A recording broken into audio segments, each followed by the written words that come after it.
반갑습니다, 여러분. 게시탐정입니다. 네, 우크라이나 전쟁이 이제 1년 넘게 진행되는 동안 많이 들려오는 얘기들이 뭐가 있냐면은 생각보다 미국, 영국, 나토 등 이른바 영미 서방 그룹의 군사력이 약체화됐다는 의견입니다. 우선 미국과 나토에서 근 8년 넘게 물심양면으로 지원해서 무장을 갖춰준 우크라이나군이 러시아와의 전쟁 1년 만에 그야말로 뼛속까지 탈탈 털리면서 괴멸지경에 이르고, 언론에서 떠드는 것과 달리 러시아의 압도적인 연승으로 이어지자 일각에서는 미제 무기가 생각보다 별로인 거 아닌가 하는 말들이 나오고 있어요. 특히 20년에 걸친 아프간 전쟁이 결국 탈레반의 승리로 끝나고 미군이 정말 빤스런 치듯이 철수하자 이것 또한 미군의 패배로 인식되는 상황입니다. 게다가 중공에서도 미 항모 전단을 타격할 수 있는 극초음속 미사일 등을 개발하면서 이제는 미중 전쟁 시 중공이 미국에게 이길 수도 있겠다는 예상조차 나오고 있으며, 특히 중공이 대만을 침략하는 워게임 및 시뮬레이션에서 대만이 무너지고 미국이 패퇴하는 시나리오까지 등장하니 더더욱 미국의 힘에 의구심이 들고 있어요. 과연 미국의 무기 체계는 카탈로그만 그럴싸하고 가격만 높은 뻥 스펙에 미군은 껍데기뿐인 약체인 걸까요?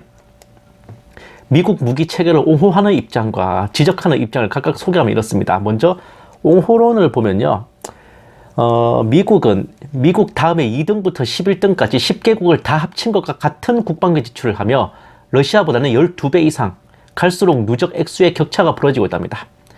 객관적으로 예산을 많이 지출하는 쪽이 강할 수밖에 없고, 우크라이나와의 전쟁에서 러시아가 이기고 있다고 해서 러시아가 미국보다 우세하다고는 볼 수가 없다. 미군이 월남전에서 패했다고 해서 미제 무기가 월맹군 무기보다 허접했던 게 아니듯이 말이죠. 1대1로 붙어서 러시아제가 미제를 이길 수 있는 것은 대공 미사일, 초음속 미사일 정도이고, 탱크, 헬리콥터, 자주포, 전투기, 폭격기, 잠수함, 구축함, 정찰위성, 네트워크전, 전자전 등 대부분의 무기 체계는 미국이 압도적으로 우세하다고 합니다. 미국이 정찰 자산을 우크라이나에 지원했을 때 러시아군 장성들과 주요 지휘관들이 손도 못 쓰고 죽어나갔다는, 그 정찰 지원을 안 해주면서부터 이제 그런 일들이 사라졌다고 해요. 또 특히 미군이 40년 전에 개발한 탱크, 군함, 전투기, 헬리콥터들이 아직까지 세계 최강이고, 대표적인 예로 아파치 헬리콥터. 그 상황에서 굳이 더 신형의 장비들을 돈 들여 개발할 필요가 없을 뿐이다 라는 겁니다. 다음은 이제 미국 무기 체계가 부실함을 지적하는 의견입니다. 미군 아파치 헬리콥터가 유명하지만 정작 그게 실전에서 활약한 거는 이라크 전쟁이 거의 유일하고, 걸프전과 코소보 전쟁, 아프간 등지에서는 제대로 운용되지도 못했다는 겁니다. 알려진 것보다는 별로 활약을 못했다는 거예요. 미제 무기도 결국 소모품인 무기에 불과한데 첨단 성능이라는 이유로 가격이 너무 비싸서 대량 보유가 힘들고 한 대 한 대 부서질 때마다 엄청난 비용 손실이 일어난다는 거예요. 이미 미국은 러시아 접경지대에서 러시아 상대로 재래식 지상전이 불가능함을 인정해서 우크라이나를 대신 밀어넣은 것이다. 국방력은 단순히 무기 스펙과 국방비 지출로 산출되는 게 아니고, 무기의 좋고 나쁨도 성능과 실제 전장에서의 활용으로 따져야지 가격으로 평가하는 건 말이 안 된답니다. 왜냐? 똑같은 무기를 더 비싸게 만든다고 더 좋은 무기인 게 아니거든요. 미국과 러시아의 경제 구조와 유통 과정이 달라서 가격이 달라진 것일 뿐, 미제 무기가 러시아제 무기보다 우수한 게 아니라고 합니다. 세계 최강이라지만 정작 미군은 2차 대전 이후 대부분의 전쟁에서 승리하지 못했고, 승리했어도 이후에 마무리를 제대로 못해서 되잡히거나 쫓겨나오는 등 추태를 보이기만 했답니다.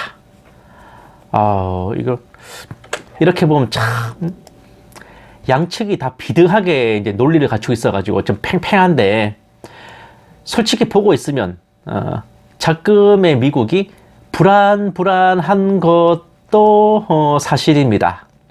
경제도 깽판이고, 내정도 혼미하고, 전쟁도 깝깝하고, 우크라이나 퍼주느라 자국의 무기고와 타장권을 비어가는 듯하고, 거덜난 무기나 장비를 채워 넣을 수나 있겠나 싶고, 미군 주요 인사들은 앓는 소리나 해대고 있어 참으로 지금 미국이 정말 천하를 호령하던 그 미국이 맞는지 실로 의심스럽기도 합니다.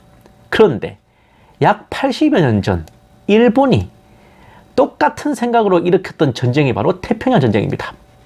지금 생각하면요, 말이 안 되는 거죠. 대체 일본 그 쪽발 새끼들 따위가 뭐에 씌어가지고 자기네 죽을 자리일 줄도 모르고 감히 미국을 선제 공격해서 전쟁을 일으켰나 싶지만, 83년 전 그때 기준으로는 충분히 그럴 만한 이유가 있었습니다. 세계 대공황의 여파가 가시지 않아서 내정은 피폐하고 군 전력을 강제로 삭감하고 축소해야 했던 미국은 군사력이 허술해 보이기만 한 게 아니라 진짜로 허술했어요. 순위는 세계 17위. 아니, 미합중국 연방군의 군사력 순위가 세계 17위에 불과했습니다. 육군, 해군 총병력은 물론 일본과 맞서야 할 태평양 해군 전력도 일본 연합함대보다 13 이상이었습니다. 보시면은 태평양 전쟁 극초반의 미군 전력, 총병력은 177만 명 대 240만 명으로 일본이 우세하고, 어이구. 해군 함정은 348척 대 235척, 항공기는 12,200대 대 6,946대 정도로 일본이 열세이긴 하지만 그렇게 압도적인 차이는 아니었단 말이죠. 또 보세요. 이거는 일본 연합함대와 그 미국 태평양 함대, 그리고 영국 동양 함대의 전력입니다. 보시면 미국, 영국 그 함대를 합쳐야 그 겨우 일본하고 맞서볼 만한 정도가 되죠. 이게 아무리 총 전력이 많아도 일본 해군과 맞붙어야 될 태평양 해군 전력이 일본에 비해 크게 열세였기 때문에 결국은 미국이 불리할 수밖에 없었어요. 여기에 쐐기를 박듯이 일본은 미 태평양 함대의 주력이 정박해 있던 하와이 오아후 섬의 펄하버 군항, 다른 말로는 진주만을 선전포고전에 사전 기습해가지고 그 함대를 박살내버렸습니다. 안 그래도 전력이 처지는데 그 주력 전함들하고 순양함들을 그냥 깔아쳐버린 거지. 그것으로 아시아 태평양 일대는 일본 함대의 동무대가 됐어요. 미국이 다시 함대를 꾸려서 와봤자 오는 족족 요격해버리면 그만이라는 점감 요격 계획은 1941년 당시 일본으로서는 당연한 전략이었습니다. 실제로 진주만 기습으로 태평양 함대의 주력을 잃어버린 미군은 침몰한 함선을 다시 끌어내어 수리해서 쓰는 안타까운 지경에 몰렸어요. 진주만 이후 1년 동안 일본은 동남아시아 일대를 제패하면서 미군을 연달아 격파해 나갔습니다. 보시면 필리핀에서는 메가더 원수가 도주했어요. ICL-리터 난 다시 돌아온다 이러면서. 그리고 후임이었던 웨인라이트 장군이 일본군에 항복했습니다. 미군 필리핀군 포로 7만 명이 압송 중에 13,000명이 지쳐서 죽거나 또 살해당하거나 했죠. 이 사건을 바탄반도 죽음의 행진이라고 합니다. 이런 사건이 벌어졌던 거예요. 그 미군이, 미군 포로 7만 명이 그렇게 압송되다가 10,000몇천 명이 죽었다. 상상 못할 일이죠, 지금 생각할 때는. 그리고 보시면은 호주와 파푸아 뉴기니 일부를 제외한 모든 동남아시아 일대를 장악했어요, 일본이. 그러고 나서 이제 그걸 싹 쓸어버리고 다시 태평양으로 진격하던 일본 함대가 미드웨이 해전에서 항공모함 4척을 잃고 참패하는 바람에 그때부터 전세가 뒤집힌 겁니다. 진주만 기습 이후 1년간은 일본의 연전연승이었어요. 미국은 연이은 패배에 눈깔이 뒤집어진 후에야 그 저력이 깨어났던 겁니다. 그래서 보세요. 이제 시간이 갈수록 점점점 미국과 일본 간의 해군 함정과 공군 전투기의 이제 수량이 차이가 나죠. 제대로 눈 까디비고 만들기 시작한 겁니다. 진심 모드에 돌입한 미국은 압도적으로 일본을 부셔버렸어요. 초반의 가능성만 보고 저만 하면 해볼 만하겠는데? 하고 전쟁을 시작한 일본은 전 국토가 불바다가 되고 원자폭탄까지 두드려 맞는 그런 심판을 받았습니다. 상대는 바뀌었지만 러시아도 마찬가지예요. 나치 독일은 병력은 많지만 훈련이 부족하고 탱크는 많지만 제대로 작동이 안 되고 실제로 당시 1941년 당시에 소련군이 보유했던 탱크 21,000대 중에 8,000대, 9,000대 정도밖에는 제대로 가동이 안 됐다 그러죠.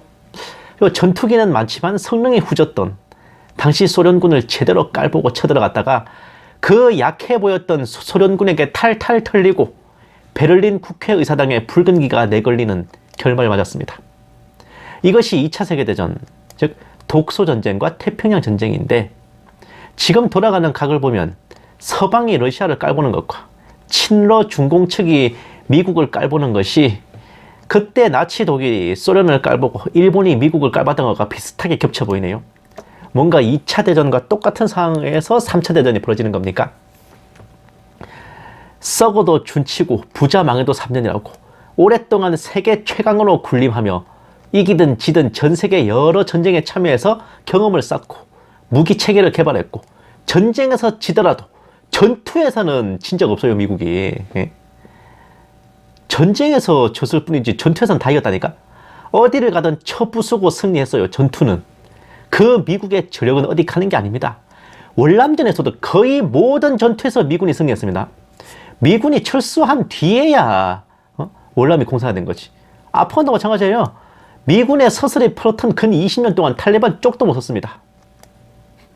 이렇다 보니 극동대전쟁에서 미국이 피를 쏟고 아시아에서 손을 떼어 본토 방어에만 집중해야 될 그런 상황까지 간다 해도 미국이 그 정도 상황이면은 중공은 거의 반신불수를 넘어 혼수 상태가 되는 결말은 피하지 못할 겁니다. 어쩌면 그래서 동아시아 각국이 자력으로 방위가 안 되어서, 왜냐? 같이 극동대전쟁을 치르면서 사이좋게 다 중환자가 돼버리니까. 그래서 여럿이 손잡고 어제 저기 오늘의 친구다 하면서 같이 손잡고 동방의 왕들로 집단 방위 체제를 구성하는 것일지도 모르겠네요. 그럴 것 같아요, 왠지. 감사합니다. 게시탐정이었습니다.